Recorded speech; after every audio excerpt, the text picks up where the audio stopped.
How's it going, everybody? Welcome to another video. This one, I'm going to be diving into fasting. Now, I might be saying something you've all heard before, or I might be saying something that's a little bit different. I'm not trying to rewrite the book or change, the wheel. And I just want to just try to hopefully simplify things a little bit with what I'm about to say. Because as I know, this world of why is everything happening, and what's right, what's wrong, should I do this, should I do that? At the end of the day, it comes to a couple things, right? There's stress and then there's relaxation. And in between the two, you got your breath. Your breath is going to either allow you to relax or you can use your breath to stress you out.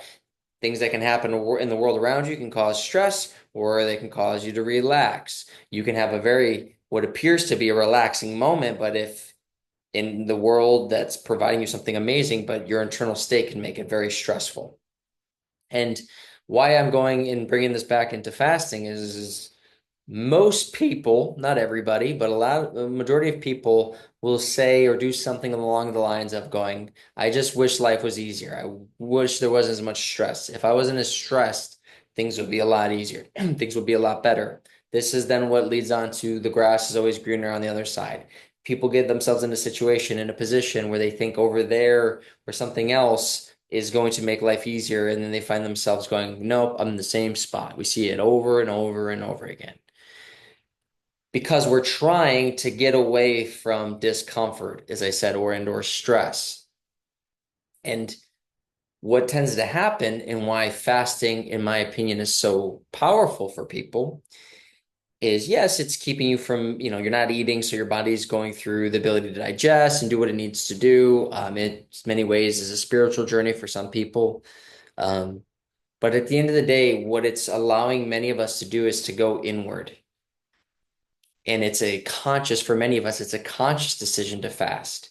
And so when you're consciously going into this space of going, I'm not going to eat. So when those food and hunger pains or whatever start to come on, being that many of us made a choice to go into that discomfort, many are willing to then stay there for as long as they can, because again, it's not like anyone's, for the most part, forcing them. If you're being forced to do it now, it's literally, I'm surviving. There's a starvation where if you're fasting, you're not starving in the sense you at any moment can eat. You're just choosing not to, right? And what starts to happen is when now that we know it's a choice, when we start to feel hunger pains, many of us, it's going, man, this stinks, it's uncomfortable, but I'm choosing to do this. I just need another day or another however many hours I have to do. And when you go and allow yourself to be in that state of discomfort or being in the stress of hunger, what tends to happen is it's harder to focus on all the things around you. It's harder to allow yourself to stress about other things because you're focused on now the hunger pain.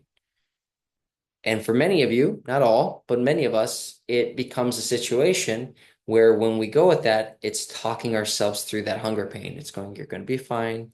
You just have 3 more hours. We're going to be good. And you allow yourself to try to relax that stress. When we can relax that stress, many of you who have tried can go and do the full fast, however long you're trying to do it. So, at the fundamental level, what is actually happening during a fast? Yes, you're not eating. Yes, you might have a spiritual journey, but you're allowing yourself to go into the stress and find relaxation.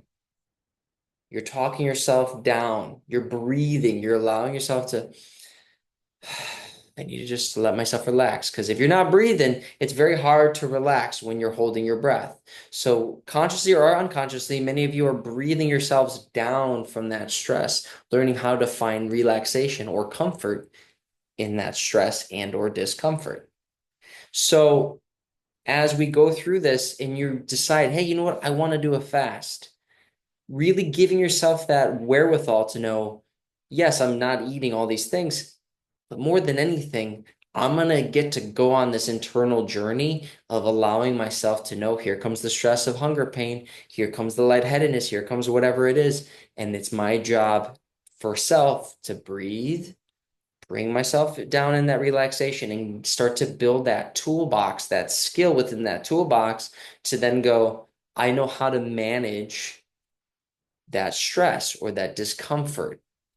So now we aren't living a life, the more you do it, the better you get at it. So now we're not living a life of it going, I wish life was easier. I wish this. If only life were easier, my life would be better. It's going, no. Many of you maybe are already there, but are some of you are learning to get there where you get to the point of going, life is stressful. It will not change. If it's not coming from this, it will come from something else. But I have to be able to know how to take it on, be presented with that, and then learning how to adapt, learning how to find comfort in that discomfort. If I don't have food and I'm starving, I need to know at any point where I'm not fasting, but I'm just hungry and I just don't have food, how to talk and breathe myself back down until I can get food, right? A survival technique. Or hey, I'm in a very stressful conversation. I need to know how to handle and be in that stressful state and learning how to talk myself down or knowing how to handle myself in that accordingly, right? Where I'm not blowing up or losing my emotion or not being able to handle myself under those stresses, needing to find extreme coping mechanisms to in order to get through that rather than dealing with those stresses or discomforts of life.